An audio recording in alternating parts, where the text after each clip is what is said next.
네, 북한이 오늘 또 탄도미사일로 추정되는 발사체를 동해상으로 발사했습니다. 북한의 미사일 발사는 새해 들어 두 번째로 지난 5일 발사 이후 엿새 만인데요. 네, 정부는 북한에 잇따른 미사일 발사에 강한 유감을 표명했습니다. 지성림 기자입니다. 합동참모본부는 북한이 오늘 오전 7시 27분경 내륙에서 동해상으로 탄도미사일로 추정되는 발사체 한 발을 발사했다고 밝혔습니다.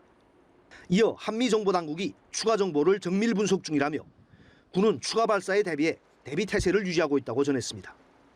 이번 발사는 북한이 지난 5일 자강도 일대에서 탄도미사일 한 발을 발사한 지 엿새 만으로 새해 들어 두 번째 무력 시입니다.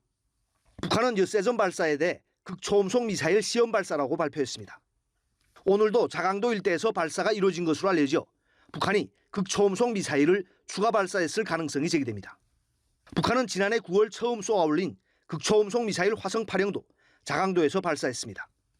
북한이 이번에 발사한 미사일 사거리는 지난번 극초음속 미사일 비행거리로 주장했던 700km와 비슷하지만 속도는 지난번 마하 6보다 훨씬 빠른 마하 10에 가까웠던 것으로 알려졌습니다. 이번 미사일 발사는 북한의 지난 5일 탄도미사일 발사에 대한 유엔 안전보장이사회 비공개 회의가 열린 시점에 맞춘 것으로 보입니다. 유엔 안보리 회의는 한국 시간으로 오늘 오전 5시경에 시작한 것으로 전해졌습니다. 일각에선 북한이 지난 5일 발사한 미사일에 대해 우리 군 당국이 극초음속 미사일이 아니라 성능이 과장된 일반적인 탄도미사일이라고 평가절하한 데 반발해 극초음속 미사일을 다시 발사했을 수 있다는 관측도 나옵니다.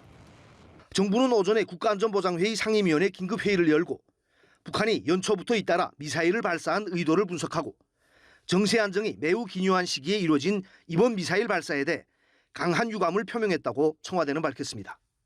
특히 NSC 상임위원들은 북한이 대화 재개와 협력에 조속히 호응해 나올 것을 촉구했습니다. 연합뉴스TV 지성림입니다.